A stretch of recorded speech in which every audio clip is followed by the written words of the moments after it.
On the Rocks this week, we've got the internationally famous Not even. superhero from Amarillo, Texas. Well, he's actually from Missouri. Nope. Also not correct. Where are you from? Fayetteville, Arkansas.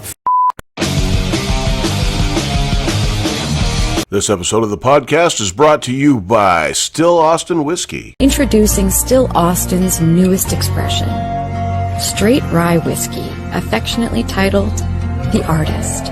This new flagship spirit represents the culmination of years of effort, a final work of art that feels somehow effortless. This is a whiskey for the dreamers, the visionaries, and the artists who inspire us all. It's the ultimate marriage of the art and the muse. Here on the Rocks this week, we've got the internationally famous superhero from Fayetteville, Arkansas, Brandon Landelius. How you doing, brother? I'm well. How are you? No, I'm not unwell, thank you. Yeah. So Brandon here has been Hell of a start. he's been abroad doing the thing that he loves the most, which is underwater knitting. Yes. Yes. Little known fact. Yeah. You've had a hell of a year. It's been a good year. Yeah. Very good year. Yeah. So you're back with Zero. Yes. Back with Authority Zero. Yeah. Pretty weird story the way that it all went around. Joined in, initially auditioned in like 2009. Didn't get the gig. Got in the band in 2011 after the guy that did get the gig left the band. Was in the band through 2015. Left the band, started another band called the Vulture Wake. Did that, and then Authority went through a couple of guitar players. They needed some help at the beginning of this year because they already had shows booked and they lost their other guy. And so started playing with them, and now we're back where we were. Now the team is back together. Yeah. Stronger than ever. Yeah, it feels great. Yeah. It's one of those things where, there's certain people you play music with and you just get in a room and it just works. Yeah. And that's the way it is. So it's Jason, Mike, Dally, and yourself. Correct. Yeah. Right on. Yeah. Yeah. And Zero's been together for, 20 years? 20 plus years?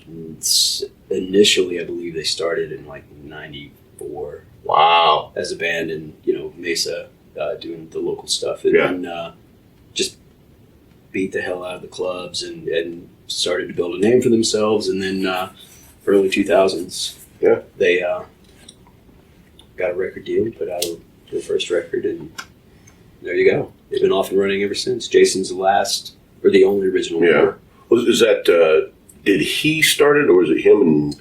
It was him and a couple of other guys. There were some other guys before their first release. The first release was Jason, Jim, Bill, and Jeremy. But before that, there was some other folks that played with him as well. Right. Jerry, there was a guy, Jerry Douglas, that played as well. And I think they had originally started with a different drummer. Really? I can't remember that guy's name, but he was only in for a minute. Jim's been the guy for a long time. But Sean played with them for a long time, too. Yeah. Sean, I started in 2011, and Sean joined in 2012. I see. Yeah. But you knew him outside of that, didn't you? Not really. I knew of him, but I didn't know him personally. Yeah. So, but once we got in the band together, we hit it off instantly, and I still talk to him. And Sean was the first guy in Vulture, wasn't he? Mm-hmm. Yeah. Because you guys played here. Yes. Yeah, that's right. So 2015, actually right before Christmas, we drove from Authority had a Canadian run, and we finished in Winnipeg and drove from Winnipeg straight here to Amarillo. And then in January, February of 16, I started trying to put Vulture together. And, obviously Sean was on board. I reached out to Chad Price and said, hey, here's some music. We'd love to hear what you do with this vocally. And a little later, he came back with some ideas and sent them back, and we were like, oh, shit. That's a killer album, man. Thank you. Yeah, that was a killer album. I remember when you built all those demos and shit. I was like, oh, my God. Fuck you. And then, of course, that was Little Joe playing bass. It was Little Joe. Yeah. Yep. Because Sean had known Joe forever. Oh, yeah. Yeah. They've been buddies for a long, long time. So, and then, and that was the first 4. And you would describe that music as like folk, polka, maybe a hint hip-hop. Hint of Zydeco. Zydeco, yeah. Yeah. Pretty accurate. Yeah.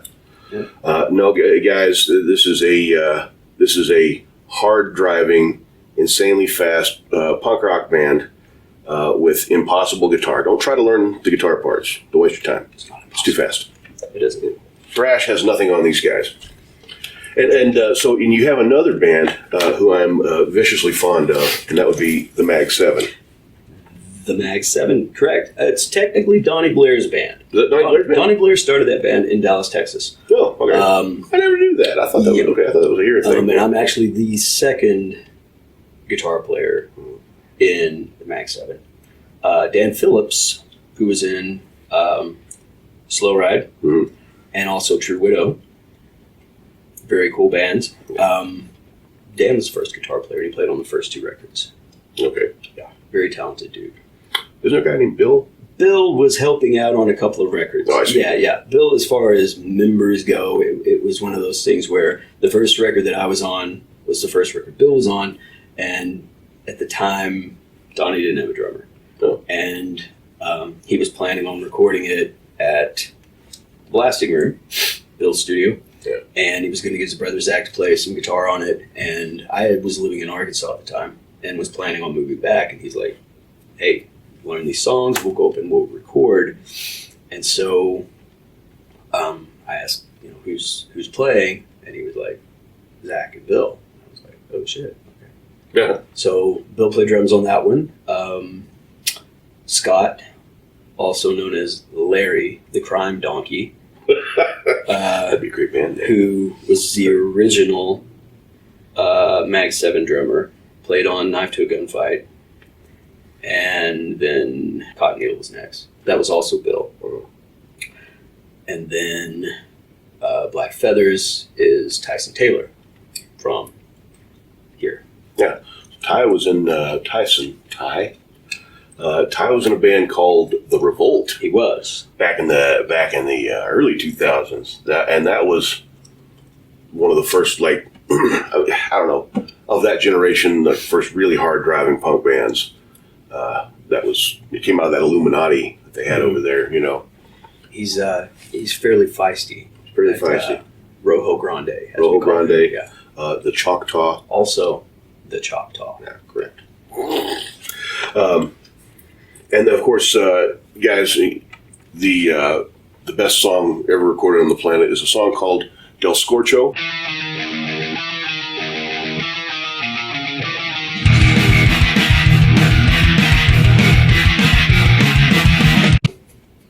By the Mag 7. It is a meth-fueled rage. You don't want to listen to that when you're in the drive-thru at Whataburger at 2 a.m. It ends badly for everyone. It ends badly for everyone. Sure. Yeah. So you did. So where all did you guys go last year? I mean, this started in what, like May?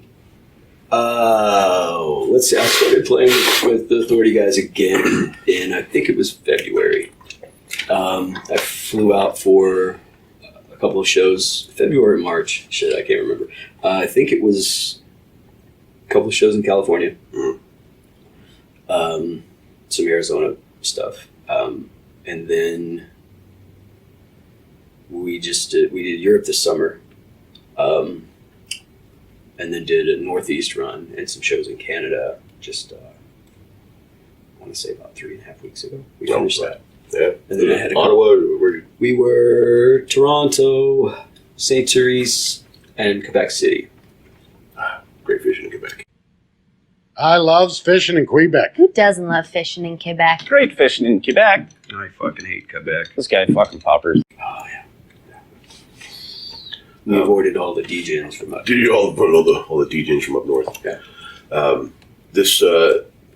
We've talked a little bit about the all the happenings, the goings on in Europe, and that was tell me about the European tour, because UK, this was like the hottest summer they had in 50, 60 years, something like that. It was very, very hot.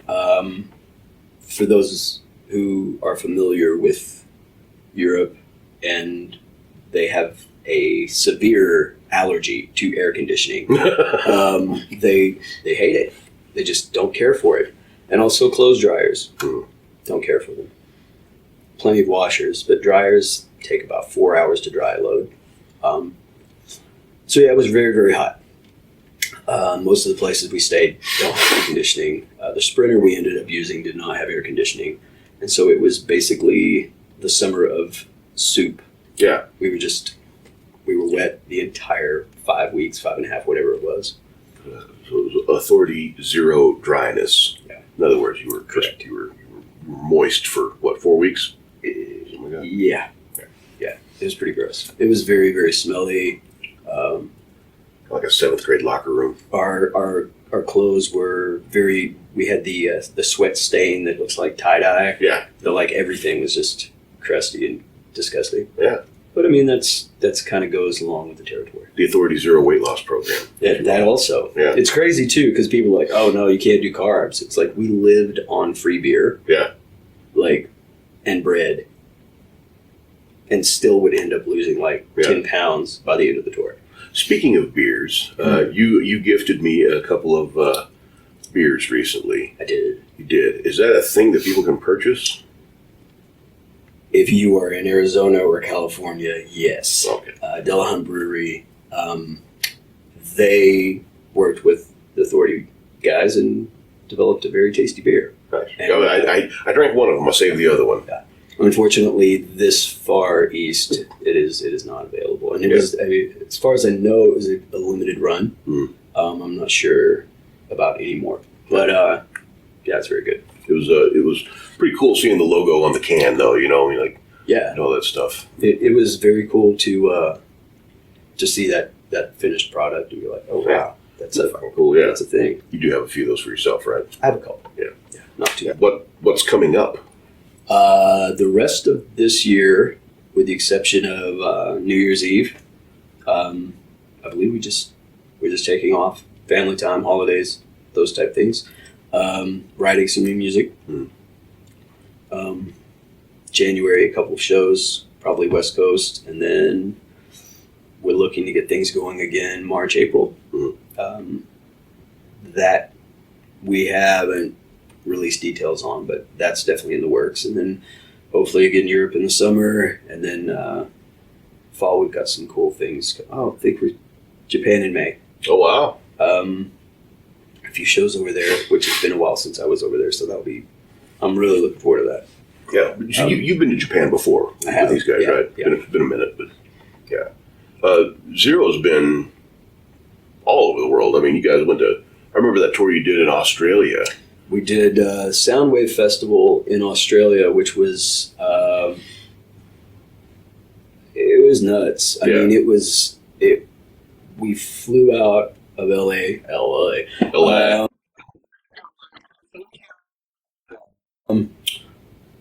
And you're in the airport and you just see nothing but bands. Like you're just like, I know that dude. Oh my god, I know. And but then there's bands that you're like, holy shit, I can't believe I'm seeing that band. Yeah. So we're on these planes because everybody's going over there because it's it's about a week long. But it goes to a different city every day. Right. So you play, go to your hotel, or sometimes you go to the airport, fly to another city because they're so spread out over there. It's too far to drive to most of them. It's frightening how big Australia is. People don't really over here don't think about how big it is because I mean these crews are going out and setting up. They're going out and setting up the festival ahead of the bands, and then it's just like leapfrogging, wasn't it? Yes. Yeah. So we're just play a place, fly to the next place, play that, fly, and it was just that was the entire thing. But Mastodon, Down, Clutch. I can't remember. Was it Green Day that was on that one? It was ridiculous bands, like huge bands that you're like, this is nuts. Saw Rob Zombie. Oh shit! He was very, very nice. Was he really? Yeah, incredibly. You think he'd probably have all that, the bad stuff out of his system, for all the years? Yeah, I mean, I've don't know anything other than the experience I had. It was just like, well, that's Rob Zombie. How are you? I'm well. How are you? He was a super friendly guy. Yeah. Thanks for asking, Rob. Yeah. How are you? How do I not freak out right now? Yeah, kind of, yeah. Well, far out. Are you going to be doing anything outside? So something caught my attention because last time we talked about it, you didn't have a New Year's Eve gig lined up. Do you have one lined up now? We do. Yeah. Yeah. That's in Arizona? No, that's actually going to be, trying to remember the city. Outside of Portland. This is the one in Oregon? Astoria. It's Astoria. That guy's making that happen, huh? Our friend is making that happen. And then we also have another one, the 30th in Tacoma. Okay. So we'll fly in, do the Tacoma show as kind of a warm-up, and then do the New Year's Eve show. Between that, just look to I don't know, try to put some things together around here. Yeah. In the downtime. Yeah, with Mag 7, or you got Mag 7, cotton eel stuff. Yeah. I think I'm about ready to dip my toe into some solo things. Really? Yeah. Okay. I've been working on some cover tunes because there's a lot of music out there that I love and some incredible singers, and I figure what better way to honor them than to butcher the shit out of their songs. So Early French Quarter New Orleans, come out to the Drunken Oyster, Amarillo's only absent bar with a full Cajun menu, amazing steaks, salads, burgers, po' boys, gator, crawfish, to name a few options, and an amazing authentic Cajun vibe with live music and brunch from 11 to 3 on Sundays. Drunken Oyster, 7606 Southwest 45th. Savor, Amarillo's only true tapas dining experience, now open 7 days a week with lunch being served daily. And now on Saturdays and Sundays, brunch being served from 11 to 3. Savor. songs. So I'm going to try that. I'm glad you said that because that is now what I'm going to call what I do. Oh, okay. Honoring them. Yeah. Yeah. Yeah. We're doing that. Tribute show with Davey's other band, Saint of Killers, and so it's all like fallen hero, or like Burton Arrow, Metallica, and Malcolm Young, AC/DC, and whatever else we end up putting together. Right. They're doing Pantera covers, and it's going to be a cover show. It's going to be a lot of fun, but we're actually going to do it as OSM this time. Okay. So Loudmouth, so that's going to be fun. Yeah. It's going to be horrible. When is that? December the 9th. Okay. Yeah. But having said that, I'm going to honor them by butchering their songs. There you go. So stealing that. Yeah. That's mine now. By all means. Yeah.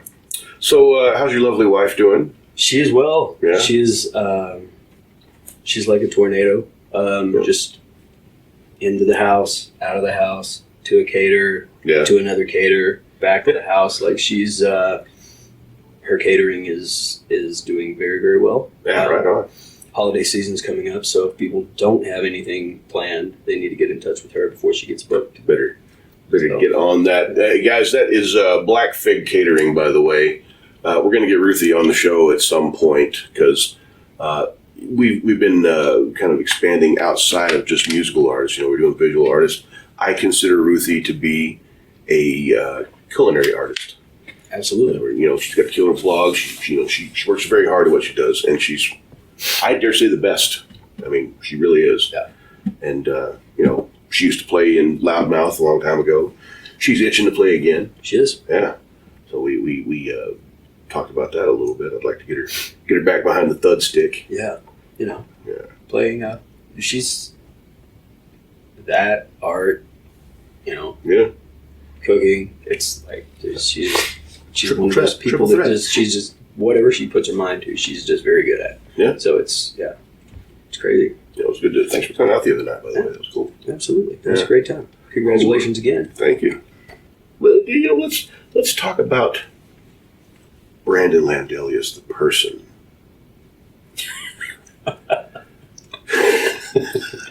I thought this was an hour thing, man. Yeah. If you want me on the couch, like talking about feelings and shit, How it's do gonna you- get dark real quick. If your folks doing all right, man. Folks are hanging in there. Yeah? Yeah, mom's having a few issues. You know, they're to the age now that they're starting to feel their age. Bro. She's having some things going on with her kidneys, so the timing of me getting back in the band and having downtime is it's good because it's going to allow me to get home to visit more. Yeah. And by home, I mean Fayetteville, Arkansas. Yeah, they're good. They're good. They getting any closer to capitulating to you moving down here? I don't think they would ever want to move I think here. so. No. Yeah, that's too bad. Kids are well.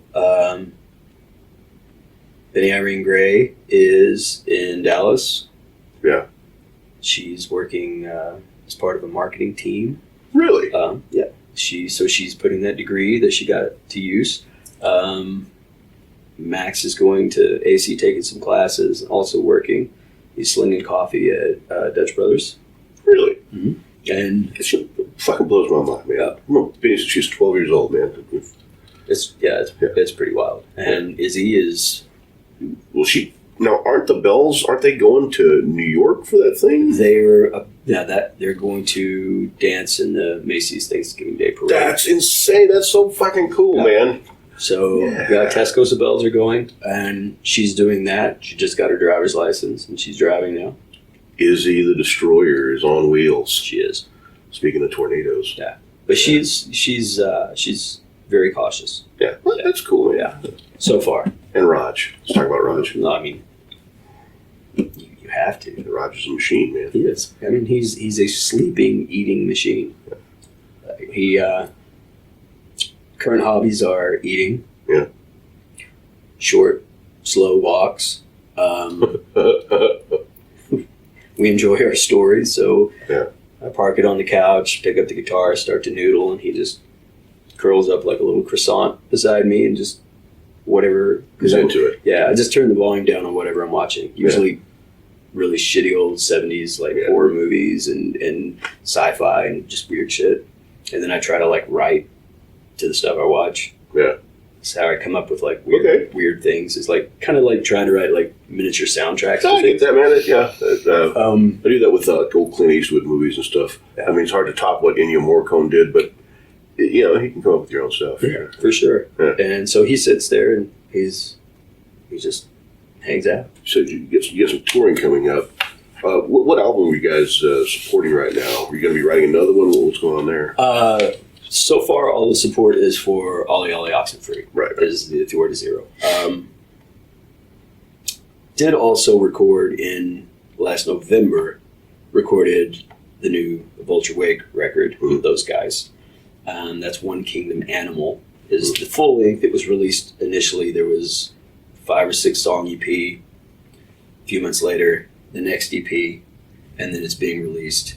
Both EPs are side A and B of a vinyl. So that's kind of a cool idea. Those guys are supporting that and touring. AZ's writing.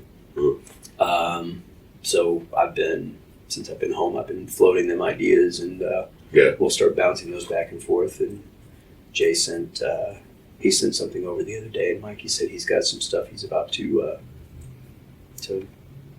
drop in the old Dropbox for us to check out. That process is work out pretty well for you guys, people know, because everybody's scattered all over the place. I mean, for the way we have to, the basic idea is for sure, as long as you don't get married to that style of writing. Yeah. It's one of those things where you have to play it in a room over and over and over till you're sick of it to really understand the ins and outs of it. Right. So until we can do that, we won't really know what we have. I mean, just anything, kind of makes anybody's ears perk up, then that's how we know, oh yeah, there's something there. Yeah. Vulture's on the road right now as well. Mm-hmm. Guess I got a guy filling in on guitar on that. There's Jason Scarborough, I believe is his name. Yeah. Nice dude. I met him in Canada. They were playing the same festival. Oh, right on. Yeah. So I watched the guys and said hello to them. They're out. I think they have a couple more shows before they get home. Oh. They just played Fest in Gainesville. 0. We got things coming down the pipe for sure. Yeah. Lots of good stuff. So You know, I never took the Authority Zero patch off my vest. it's good. It's almost like a tramp stamp on the bottom of my vest. I thought about getting a tramp stamp. Yeah. The easier. Yeah. Still have a hat. It's not too late. It's not too late, man. If you're in Authority Zero management watching this, and I'm sure you are, I could really use another hat. ...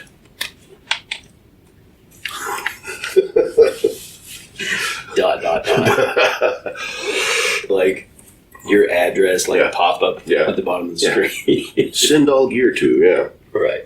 So let's speak of gear. So what are you running now? Because you went through the whole gamut of your Axuses and your Nashes and your Oranges and your Riveras and what's kind of your go-to rig now? Right. The thing that makes me the happiest right now is Riveras. I'm Yeah. back to those. I got away from them for a little while. Well, they were stolen when we had our gear stolen in 15 in San Antonio. And then we switched to Orange. And in Europe, when you go over there, Orange is everywhere. Yeah. They're based in England. So it's like it's so easy to get that. It's so easy to get Marshalls, even Mesas. You'll Really? never find a Rivera over there Probably not. for any kind of rental. And if you do, it's probably going to be very expensive. So just for the sake of like, okay, I want some kind of consistency with my sound and my tone and everything. Started going with Orange for a while, and they're killer. For Vulture, it was okay. It fit with what we were doing. But with Authority, I really prefer the Riveras, the clean channels. I was going to say the clean channel of Orange is probably not what you're looking for on. No, not at all. When we go into like the reggae things and stuff like that, that's a little bit more. It's just Paul Rivera worked for Fender for years. Yeah. Designed amps for him. If anybody on the planet can out Fender, it's him. Yeah, right. And then on the other side, his the dirty channels are just incredible. Some of the tones that I've heard you achieve out of those rigs is just monstrous, and without it being overwhelming, the mids just thump you in the gut, dude. I mean, that's a powerful amp. They're very, very, the way they're voiced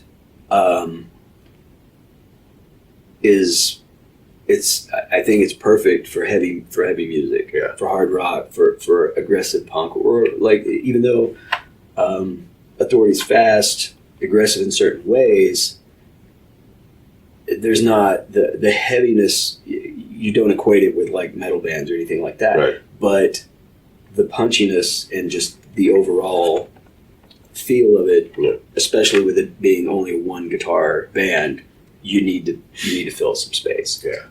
So that's perfect. So I actually took that monster of a 212 that I That had, CS212 with the Magda the EV12L speakers. CV12Ls. I took that. That's my rig out there with my Rivera K-Tray Yeah. head, which is a 120 watt head. Yeah. It's silly. Oh, it moves the air. Yeah. It certainly does. I'm actually looking to get another one of those, and I brought my orange TH100 back here. I have that in town. Probably going to look to move that and that 212 cab that I have, the orange 212, the vertical 212. Yeah. Cool cab, but it's just not. I mean, and then I'll at some point get the dual dark 50. Yeah. And bring it back here, and then swap out and get another Rivera out there. You still have that absurd Mesa 412? I do. You do have that one. Like It now has- back, something like that. It now has two 12Ls in it and two Celestion Creamback 75s. And it's pretty burly. How much does that goddamn thing weigh? It's heavy. I mean, that's that's a backbreaker. That's a fucking monster. Yeah. Especially with those 12 L's in it. Yeah. Keeping up with world events. I mean, what was it like? So, like, what was it like? Not necessarily. I mean, but you were in Europe at the time that that Ukraine war wasn't that far away. I mean, you guys had to cancel some dates too, didn't you? Not because of that. Oh, because of that? Okay. We were in Poland, which shares a border, but we were a considerable distance from the border, Right. and where the majority of the fighting and things were happening was not anywhere near us. It's very unfortunate because I do have a lot of friends over there. Yeah. We had toured Russia and Ukraine previously with Authority, and you're hearing from both sides that they're against it. Oh yeah. Yeah, I mean, the people, the friends and things in Russia are just like, this is stupid. We do not support this at all. Obviously the Ukrainians are like, fuck that. Like, we're, they're incredibly, they're very feisty. Yeah. Like, fierce. Putin thought that they were just going to roll over. Not a And chance. that has not been the case at all. No. No. And I mean, that dude's old school, but he's so old school. He's a genuinely scary individual. Yeah. Like, if he's fucking backed in a corner, then I wouldn't put it above him to hit the big red button. You know what I mean? That motherfucker will do it. And I just keep hoping that someone close to him will dissent and, bullet in his brain. Yeah, he needs to go. He needs to go. Yeah, he's fucking crazy. And it's just, it's terrible to see, you see things on the news and you're like, oh, that's terrible. But it's like when you know people That are in that situation, your friends have sent you pictures of the neighborhood where they took you to get coffee the morning after a show. It's like, because these are the promoters. They put us up in a place to stay at their place. Took care of us, treated us like family. And they're like, do you remember when we went and had coffee here or whatever? This is what that looks like. Yeah, it's a bombed out building now. Yeah, and it's heartbreaking that it's not that it's not real to people, but it hits so much harder when when you've been there, when you've touched, those walls. Because it's personal. Right now, most of us, it's disconnected. Yes. It's something we see on TV. You guys have been there. People there. People's hearts and minds are there. And that's you can't separate yourself from that.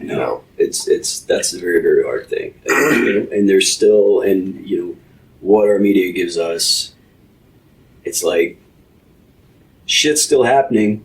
Like, they might steer it towards, the threat of the, dirty bomb or whatever. It's like all these other things. And but it's like on a human level, it's like we can't lose sight of what and how those people are suffering. Right. You're like, that's, I mean. Real quick, does Authority Zero have there's not really a theme behind the band other than, obviously Authority Zero, the name itself entails, rejection of authority, obviously. Right. And so, the authoritarians, it seems like it's a pushback. It's a punk rock pushback. Yes. And certainly in the early days, lyrically, more so was that direction. But Jay has always had the overall message behind the music has been like to unify, right? To be inclusive and be like, hey, you out here that's not, you're not feeling like you're part of a thing. You're not feeling like you fit it. You're feeling like you're getting beat up or whatever. We've got you. It's the I feel like a lot lyrically. I feel like it's the equivalent if you see, a pit. Yeah. Someone gets pushed down, you grab them, you Grab get them, them pick back up. Lyrically, I feel like that encompasses, Yeah. obviously there's some other, it's not the same every single time. Right. There's obviously, personal things in there that Jay will throw in lyrically and things like that also. But if there's anything,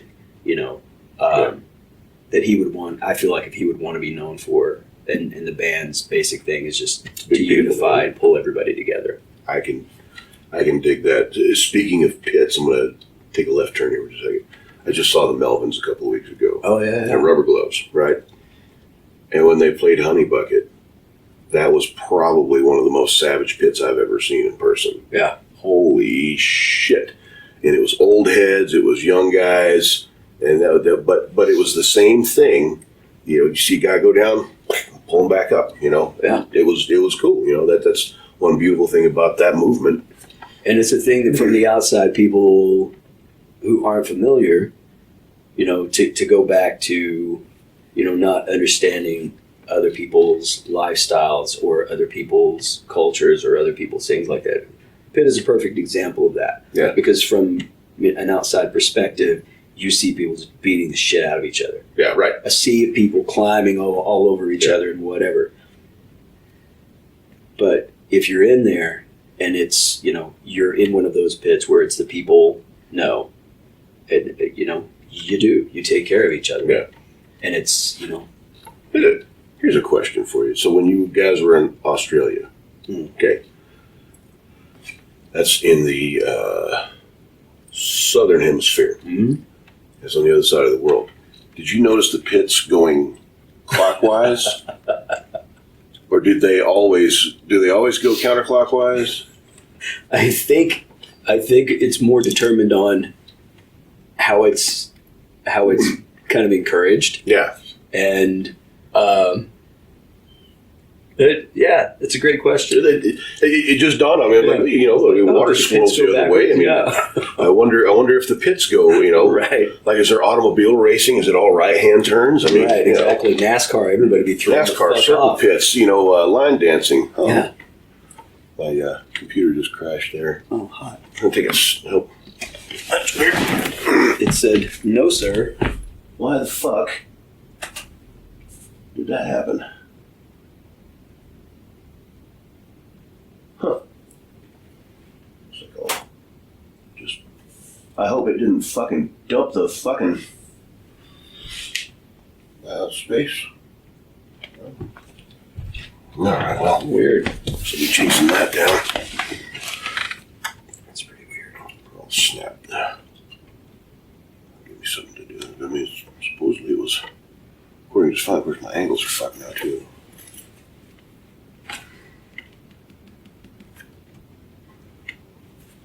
All right. Well, I tell you what, guys, we've been at this about an hour. I think we're gonna go ahead and wrap it up. Yeah. I'm gonna go open the bar and do a lot of other stuff. So I appreciate you taking the time to come in and hang out again. Absolutely, bro. Dude. All right. I look forward to hearing the new stuff and seeing where this thing goes. Yeah. No, it's one of those things where when you're writing new music, it's always interesting to see what folks bring to the table. Yeah. And also, it'll be interesting too because I haven't been in the band for a while and the sound has changed and evolved in a certain way. So it's like I'm kind of treading lightly and I don't want to, you know what I mean? It's like I don't want to throw too much weird, a new sound and direction has kind of been established since I was in the band. Yeah. So it's like finding out where I fit will be a fun and interesting experiment to. That is art. It's collaborative art. Yeah. You don't just make it by yourself, and that's one of the things that makes it beautiful. Yeah, it's like everybody listens and responds and vibes off of what everybody else is throwing in there. So it'll be a lot of fun. Yeah. So I'm gonna cut this part out. So we're gonna look at this main camera, Uh-huh. and I'm going to do my little closing speech. Okay. Okay. All right. Do I just turn? Do I Well, need give me to just a lean second. in? So I'm going to. All right, guys. We want to thank Brandon here for hanging out with us tonight. And remember what we say at Amarillo Rocks?